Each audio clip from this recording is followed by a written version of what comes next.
అందరికీ నమస్తే. మంచిగున్న రానుల్లా నేనైతే మస్తున్నా. ఇయాల బొచ్చడి వార్తలున్నాయి. మరి ముందుగా ఏం చేద్దాం, నెతికిత్తలు యుద్ధం పాన్రి.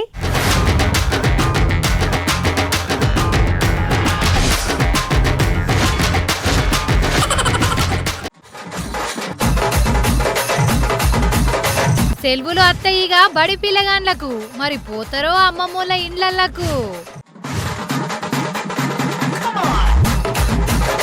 వేల చలాన్లు పడ్డాయి కార్కు, పట్టుకుండ్రు పోలీసోళ్ళు ఆఖర్కు. చీమలు అమ్ముతాడట గంగులు, ఒక్క చీమ వలుకుతాంది 21,000.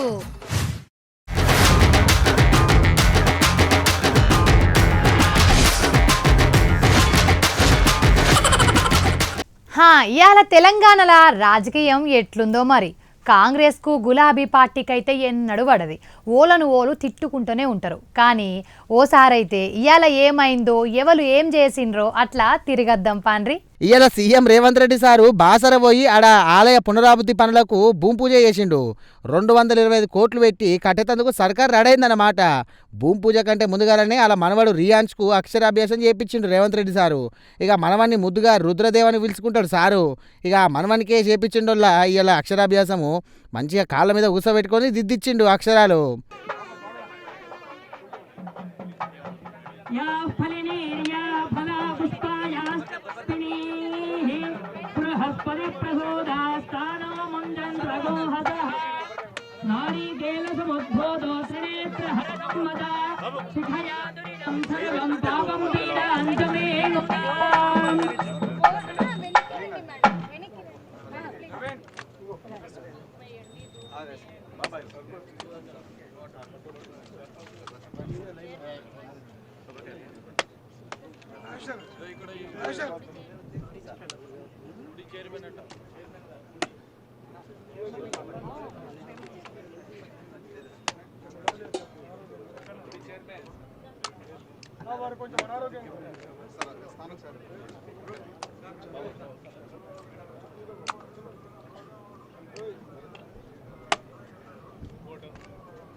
हिरिव भोगैः पर्येति बाहुञ्जाया हेतिं परिबाधमानः हस्तभ्यो विश्वा वयनानि विद्वान् पुमां पुमागुं संपरिपातु विश्वतः.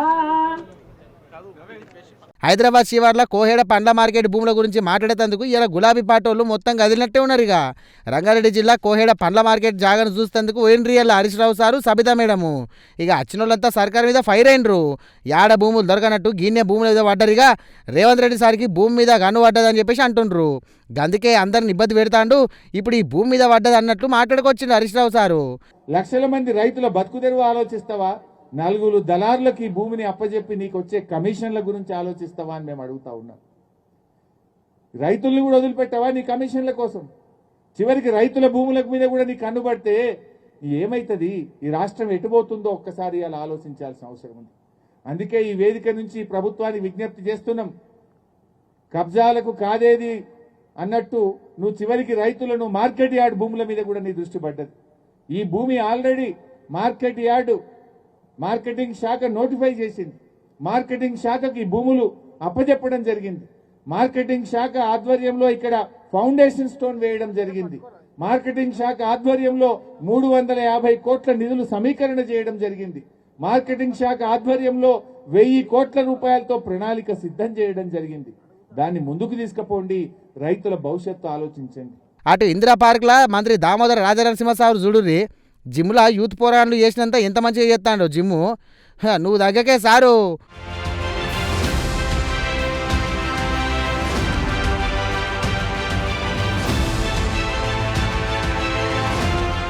నువ్వు ఏత్తనన్నా నిన్ను చూసి ఇంకింద యూత్ పోరగాళ్ళు ఏత్తారు. ఈ కాలం పిల్లగాండ్లకు ఫోన్లో మూతి పెట్టినామా, పొద్దున్నాకా అండ్లనే గడిపినామా అన్నట్టే ఉంటారు. ఇక పానం మీద సోయి ఉండదు, తిండి మీద పట్టింపు ఉండదు కొందరికి. అసంటోళ్ళు గిసుంటి సార్లను చూసన్నా నేర్చుకోండి రోళ్ళు. ఓపెన్ జిమ్లో చుట్టూతా అందరు ఉండంగా సుతా మస్తుగా చేసిండు సారు జిమ్ము. ఇందిరా పార్క్ తాన ఉన్న గణేష్ మహారాజును దర్శనం చేసుకొని 5 కిలోమీటర్లు నడిచి అటెనక జిమ్ చేసిండు. ఇక వాకింగు జాగింగు వ్యాయామం చేసి గమ్మత్ అనిపించుకుండు సార్ తోటి ఆడికి వచ్చిన వాళ్ళు కూడా సెల్ఫీలు గుంజిర్రు. ఎండాకాలం చుట్టీలు వచ్చినాయి అంటే అమ్మమ్మోళ్ళ ఇంటికి పోదుము. ఆడనే ఆటలు పాటలు తినుడు, అబ్బబ్బా మస్తు ఉండేది కథ. ఎండాకాలం ఎప్పుడు వస్తుందని వెయిటింగ్ చేసేటోళ్ళం మస్తుగా. నమ్మినా నమ్మకున్నా మా కాలం ఎండాకాలమే మంచిగా ఉండేనుల్లా. మా అక్క కొడుకును నిన్ననే అడిగిన, అరే రా ఎండాకాలం సెలవులు వచ్చనే అంటే నేను రానేసిన్ని, ఎండాకాలం అంతా ఫోన్ల గేములు ఆడుతా అంటాండు. ఒంటి పూట బళ్ళు చాలైన కానుంచి ఉంటుండే మావ హుషారు. ఇంకొన్నొద్దుల పరీక్షలు వస్తాయి, అవి అయినాక ఎంబటే ఎండాకాలం సెలవులు వస్తాయి. అమ్మమ్మోళ్ళ ఇంటికి వచ్చు, చుట్టాల ఇంట్లో ఆడుకోవచ్చు. పోర్లంతా బయటనే ఉంటారు. జరంతా నీడ అచ్చుడే ఆలస్యం, ఇంట్లో ఉండుడే తక్కువ. ఎండుంటే భయపడేదే లేదు, నిద్ర వచ్చినా పండేదే లేదు. ఇంట్లో ఊసోవాలే. క్యారం బోర్డులో కచ్చకాయలో చెస్సులో మన్నో మాషాడమో గాని మొత్తం మీదైతే ఆటలే ఆడాలి. ఇది ఇప్పటి కాలం కాదు, ఒకప్పటి కాలం పిల్లగాన్ల కథ. కానీ గిప్పుడు అట్లా కాదు. ఎండాకాలం ఆనకాలం చలికాలం అంతా ఒకటే కలికాలం అన్నట్టు అయింది. పొద్దుగాల లేచిన కానుంచి పొద్దుకేదాకా 7 టైం దొరికినా సరే ఫోన్ ఒత్తినమా, రీళ్లు తీసినమా, ఇంటర్నెట్లో పెట్టినమా, వచ్చిన కామెంట్లను చదివినమా, పండ్లు ఎగిరించుకుంటే ఈడియో మోకాలు మాట్లాడినమా. గిట్లనే ఉండ్రు కొందరు. దీని మీద ఈ సజ్జనార్ సారు ఏమంటాండ్రో ఇనుర్రేది. అందరు కూడా తెలుసు, సమ్మర్ హాలిడేస్ స్టార్ట్ అవుతుంది పిల్లలకి, స్కూల్ ఎగ్జామ్స్ కూడా అయిపోతున్నాం. ఈ మధ్యలో కూడా వచ్చిన కొన్ని కేసెస్ చూస్తుంటే చాలా బాధ అనిపిస్తుంది. ఎందుకంటే అంతకుముందేమో మనము చిన్నప్పుడు సమ్మర్ హాలిడేస్ వస్తే మన చుట్టాల ఇంటికి కావచ్చు, మన సొంత ఊరు కావచ్చు, లేదంటే దగ్గరున్న ప్లేగ్రౌండ్లో, లేదంటే దగ్గరున్న గల్లీలో మనము ఫ్రెండ్స్తో ఆడుతూ మనం టైం గడిచేది. బట్ ఈ మధ్యలో పిల్లలందరూ కూడా స్మార్ట్ ఫోనే ఒక పెద్ద ఫ్రెండ్ అయిపోయినారు. బయట పోక చాలామంది దానికి అలవాటు అవుతున్నారు.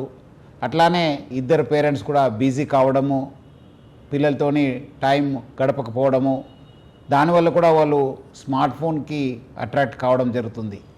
సో అందుకు ఈ మధ్యలో చూస్తున్నాను, పిల్లల్ని పేరెంట్స్ మందలించినా వాళ్ళు ఇంటి నుంచి వెళ్ళిపోవడము, లేదంటే వాళ్ళు ఎక్కడో బయటికి వెళ్ళిపోవడము, గంటల తర్వాత రావడము, లేదంటే చుట్టాల ఇంటికి వెళ్ళిపోవడము.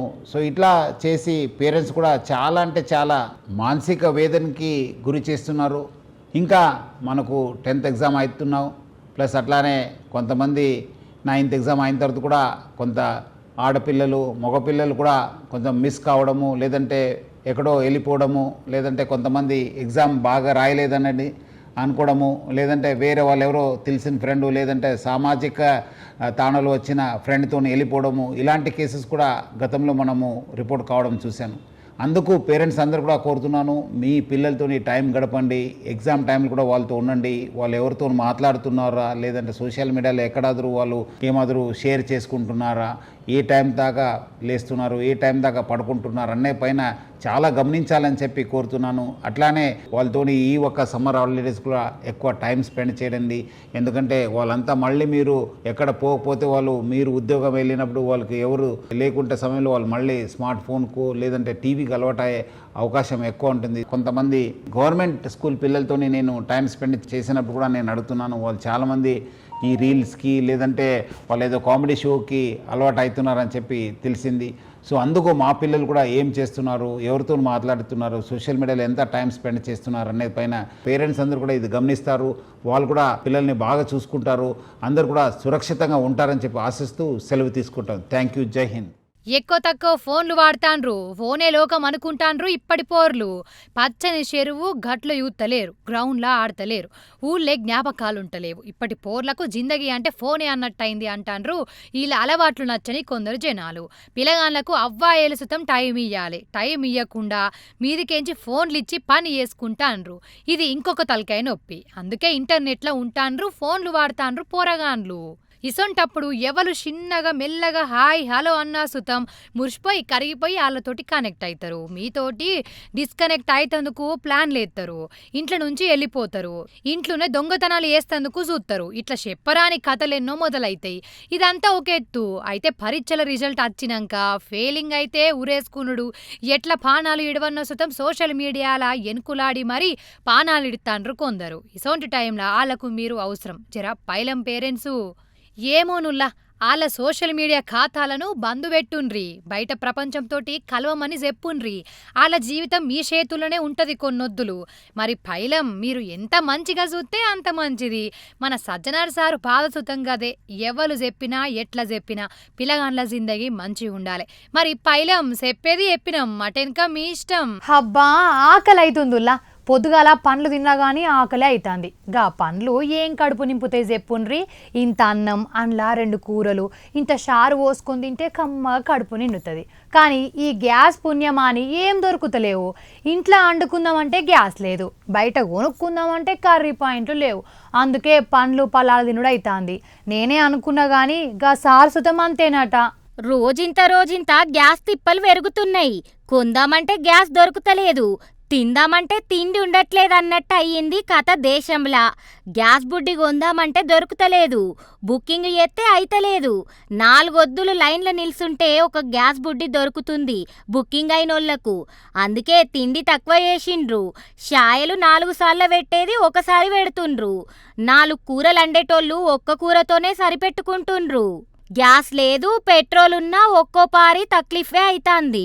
మొన్న 3-4 వద్దులు బంకులల్లా లైన్లే ఉండే, ఇప్పుడు సుతం గ్యాస్కు లైన్లు కానొత్తాంది ఆడాడా. అందరికీ తక్లీఫ్ అయినా కాకున్నా కొందరు మాత్రం ఇబ్బందులు పడుతుండ్రు. హోటళ్లు బంద్ పడ్డాయి, షాలైన హోటళ్లు రేట్లు పెంచిండ్రు. ఇంట్లది పెరిగింది, కమర్షియల్ మొద్దు పెరిగింది. మరి అందరేమో గాని సిపిఐ నారాయణ సారు ఏమంటుండంటే, నో గ్యాస్ ల్యాండ్ వల్ల మా పరిస్థితి ఇట్లా ఉంది. చివరికి పనులు దొరుకుని బతకాల్సిన పరిస్థితి సరిపడింది. కాఫీ టీ కూడా సంబంధం లేదు. ఇదంతా ఇట్లా అయిపోయింది. ఒకవైపు మోడీ ఏమో అన్ని చోట్ల బ్రహ్మాండంగా గ్యాస్ ఉంది, వంట గ్యాస్ ఉంది అని చెప్తా ఉన్నాడు. వీడికి వచ్చేకాడికి గ్యాస్ లేకుండా పోయింది. ఒకవైపునేమో ట్రంప్ యుద్ధం వల్ల ఈ సంక్షోభం వచ్చింది. కానీ భారత విదేశాంగ మంత్రి ఇరాన్ పోయి అడుక్కుంటున్నాడు కానీ ట్రంప్ను పోయి మాట్లాడడం లేదు. అంటే యుద్ధం చేసేవాడిని ఆపకుండా మన ఆయిల్ సప్లై చేసేవాడు దెబ్బలు తింటుంటే ఆంధ్రపై అడుక్కుని యుద్ధం ఆపని చెప్తుంటే ఎట్లా ఇది అని ఇంత అన్యాయం పరిస్థితి భారతదేశం ఏర్పడిపోయి ట్రంప్ను కంట్రోల్ చేయకపోతా ఉంది. చివరికి మోడీని పూర్తి అబద్ధాలు చెప్పి ప్రచారం చేస్తున్నాడు. ఒక ఎన్నికలు వస్తాయి కాబట్టి అన్నీ ఉన్నాడు. అన్నీ ఉన్నాయని చెప్పి అంగట్లో మాత్రం శని మాత్రం ఉంది, ఏ ఇంట్లో లేదు. ఇదే పరిస్థితి అందరికీ. మోదీ సారు గ్యాస్ ఉంది టెన్షన్ పడొద్దంటే లేదు, గ్యాస్ తక్లీఫ్ అయితాంది, దొరుకుతలేదు. అందుకే అండలేక పండ్లు తింటామని పండ్లు తినుకుంటా చూపించి మాట్లాడతాండు. ఇరాన్ను గ్యాస్ ఇయ్యుండ్రని బతిమ్లాడ్డేంది, ట్రంప్ తోటి పోయి మాట్లాడతలేడా అనుకుంటా సురుకులు పెట్టిండు. లగాయి బందయి అన్ని రేట్లు తగ్గాలంటే మోదీ సారు పోయి అమెరికాతోటి మాట్లాడాలంటాండు నారాయణ సారు. మొత్తం మీద మోదీ సార్కు గ్యాస్ సురుకులు పెట్టిండు నారాయణ సారు. దోస్తానా సోపతిదార అంటారు. మరి మీరు చెప్తే ఇనరా, పొయ్యి మాట్లాడతలేదా అనే మాటలు ఇండైరెక్టింగ్గా చెప్పిండు నారాయణ సారు. అరే మామ గీ పక్క పొంటి రాకు, ఆడ మామలున్నారు. అరే గటు ఓకురా, చెక్కింగ్ ఎత్తాన్రట. హబ్బా మస్తు శలాన్లు పడ్డాయి. గీ పోలీసోళ్ళు చూస్తే మళ్ళోడి పక్క ఎత్తారు. ఇంకో 2 దినాలు ఆ దిక్కు ఓకున్నా మంచిదే. 2 గంటలు ఎర్ర నిండల ఈడ కూసున్నా మంచిదే కానీ వాళ్ళకైతే దొరక. అబ్బా తాగితే కథం పట్టుకుంటారు, కౌన్సిలింగ్ అంటారు, కోర్టు పైసలు అంటారు. వీళ్ళకు దొరకద్దు మామ. ఇగో పోలీసులను చూస్తే ఇట్టనే అనుకుంటాండ్రు కదా, మరి ఎన్నొద్దులు తప్పించుకుంటారు.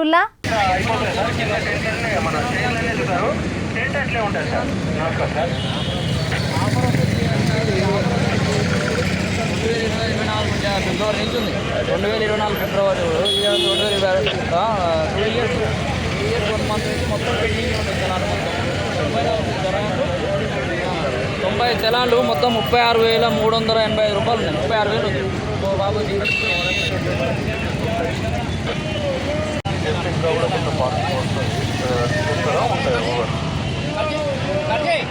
ఆనే గంగన్న ఏడవేనవు, ఎటువైనవు? ఇన్నొద్దులు నువ్వే లేవు, నువ్వే చుట్టు పెట్టినావు, మళ్ళా నన్ను అంటావు. నాకు అర్థం కాదు, ఏడవైనవు అసలు. ఏమైంది గంతగానం కోపానికి రాబడుతుంది? పీకటు నీతో నాకెందుకు కానీ జరా ఒక నిమిషం. హలో ఓరు పోడా, ఏడున్నావురా? అవురా మీ ఇంట్లో చీమలు ఉన్నాయా? అవరా ఉన్నాయా? అరే రాత్రికి వచ్చి పట్టుకోపోతారా నేను? ఓరు నీకు రోగం బుట్టని వచ్చి పట్టుకోపోతా, ఆడ పెట్టు. ఆనేలు వచ్చి మీ ఇంట్లో చీమలు ఉన్నాయా? అయిపోరి అవ్వరు బెండు 1,00,000 రూపాయల ముచ్చట చెప్తివే. 20 ఉన్నాయా? ఈ అవ్వా ఈ నోట్ల చక్కెర పోయ్యా రాత్రికి వచ్చి పట్టుకోవతా అవునే సరే ఉంచు వీటి నుంచి చక్కెర వేసి మంచిగా బెల్లం వేసి అట్లనే పెంచు వీటిని నేను వస్తా. ఆగు గిగ్గంగన్ననేమో చీమలున్నాయా అని అడుగుతాండు. ఈయనకి ఏమైంది? అవ్వ ఎర్రజమోడు ఉంది గిన్నె ఇది దొరికి పాడేస్తాడు ఏం కాదు నేను బంగారం కూడా పెంచుకుంటా. నేను నీకు సీట్లు పెడతా, నీకు ఇంత చక్కెర పెడతా, ఇటున్నదిగా నీకు సీట్లు పెడతా, చక్కెర పెడతా, నీకు ఏ బాధ లేకుండా నేను చూసుకుంటున్నా. చిరుతల్లి నా బుజ్జికొండ నా ఎవ్వనే నా బంగారు కొండే కర్రముండ కర్రే ముఖం ఇది. అయ్యో గట్టురుతును పిస ముఖం దాని లెక్క అగోనే. అరే మీ మనసులో నమ్మొద్దురు, మీరు తీయగా మాట్లాడతారంటే ఏదో ఉండే ఉంటుంది. అగరు సీమ మాట్లాడుతున్నది, మాట్లాడు మంచిగా మాట్లాడు. ఏమైంది ఇప్పుడు నిజం చెప్పరా గంగులు, ఎందుకు నా వెనక పడుతున్నావు? అందరింట చీమలు ఎందుకు పడుతున్నావు చెప్పురా. మరి చెప్తా కానీ నువ్వు గుడ్లు పెడతావా? పచ్చి లంగవరా నువ్వు, చూసినావా ముచ్చటి చెప్పేందుకే గుడ్లను బేరం ఆడుతుంది. నీ తానెవరు ఉంటారా నడు. నిన్ను చీమ సుతం నమ్ముతలేదు పో. షీ ఇది నమ్మపోతేంది, నేను దాన్ని నమ్ముతా. ఓర్ని ఏమో అంటివి గంగన్న, మనసుల మాట బయట పెట్టినవు కదా, ఏమో అంటివి చెప్పు. అవునే నీ అవ్వ గా సీమతోటి మాటల మాట కూడా ఊకునేది లేదు. చెప్తా నిజాలే చెప్తా. నీ అవ్వ గంగన్న గరం మీద ఉన్నాడు, గరం మీద అన్ని నిజాలు చెప్తా, మొత్తం నిజాలు చెప్పే తిడతా. చెప్పు గంగన్న ఏమో అంటివి. తుంపిరి వాడి భూమిలో పోయినాయి వరకాగా. నీ అవ్వ ఆఫ్రికా దేశంలో చీమలు పడతాండ్రే. ఆగాగు నేను చెప్తా. ఆఫ్రికాల చీమలు పడతాండ్రు, రాని చీమలను పిల్లలు వేస్తేందుకు ఎత్తుకపోతాండ్రు, చీమల కాలనీలు పుట్టిస్తాండ్రు, అవి గుళ్ళు కట్టేందుకు భూ పెడతాండ్రు, ఇంత చక్కెర కూడా పెడతాండ్రు. ఒకటే కాడ ఉండి గుడ్లు పెట్టి పిల్లలు చేస్తే కాలనీలే కడతాండ్రు. గిదే కదా నువ్వు చెప్పేది? అవునే బాగి ఈ వ్యాపారం గురించి బాగానే తెలుసుకున్నావు కానీ ఇంక నీ ముచ్చట్లు చెప్పు దీని గురించి. కోళ్ళు బర్రెలు పెంచినట్టు చీమలు పెంచుతాండ్రు. ఒక్క రాని చీమ కోసం పెద్ద యుద్ధమే చేస్తాండ్రు, స్మగ్లింగ్ చేస్తాండ్రు. ఆవు దీనికి ధర ఎంత ఉంటుందంటావు? పిల్లలు వేసే చీమకు 21,000 రూపాయలు. అట్లంటే ఎన్ని రాని చీమలు ఉండాలి? అమ్మో కొత్తగా 20 చీమలు ఉన్నా కూడా ఏం దక్కలేదన్నా లక్షల రూపాయలు, 4-5 లక్షల రూపాయలు వస్తాయి. అట్లంటే ఆడకట్టోళ్ళ దగ్గర ఉన్న అన్ని చీమలన్నీ జమ చేస్తే ఒకదానికి వస్తే నేను అంబానీ లెక్క అయిపోతాం మొత్తం. ఓడికి నేను ముచ్చట్లేదు ఇక. వామ్మో, అయినా నీకు గీ ఆలోచన ఎందుకు వచ్చిందే? మొన్న చైనాలో ఒక ఆయన విమానంలో ఈ ఒక్క చీమను పట్టుకోవేయండు. అంటే ఈ ఒక్క చీమను పట్టుకోవేందుకు 21,000 రూపాయలు వచ్చినాయి అన్నట్టు. అంటే ఒక్క చీమకు 21,000 అంటే ఆయన మొత్తం కలిపి 2,000 చీమలు పట్టుకోవేయండు. అంటే 4,20,00,000. 2,000 చీమలకే ఇక మొత్తం ఊరి మీద పడి తిరుగుతా అన్న. ఇట్లా చీమలు జమ చేస్తే అంబానీ మనకంటే వెనక పడాడంటవా? గందుకని ఎయిర్పోర్ట్లో ఆయన చీమలను పట్టుకోపోగా నేను కూడా చూసిన. నేను సుత చీమల వ్యాపారం చెయ్యాలి, అంబానీ పక్క కోసం ఛాయ్ తాగాలి. అవుగాని ఈ ఎందుకు అసలు? హార్వెస్టర్ చీమలు ఇత్తనాల పెరుగుదలకు గట్లనే నేలను సారవంతం చేస్తేందుకు పనిచేస్తాయట. అయ్యో మెంటల్ గంగన్న, మన తన ఉండే కర్ర చీమలు ఎర్ర చీమలు పనికి రావు వాటి కోసం. గండు చీమలు లెక్క ఉండి ఎర్రగా ఉంటాయి చూడు, గవి కావన్నట. అయినా అవి ప్రకృతి ఇచ్చే ప్రసాదం లెక్క. నువ్వు ఇట్లా స్మగ్లింగ్ చేస్తావు అంటే పోలీసులు బొక్కలేసి జోపుతారు. ఆ లెక్కమన్నా ఇగో నేను చేస్తున్న స్మగ్లింగ్ అని చెప్పుకుంటే చేస్తాను, ఆయనకు అర్థం కాదు. గిట్లా కాదు, ఆగు నీ సంగతి చెప్తా. ఫోన్ ఏది? పోలీసులకు ఫోన్ చేస్తా. లాగెత్తరా గంగులు ఉరుకురా. ఈ అమ్మ దీనికి నేను కోటీశ్వరుని అయితే అసలు ఓరబుద్ధిగా దీనికి తెలియకుండా చేస్తాను నేను.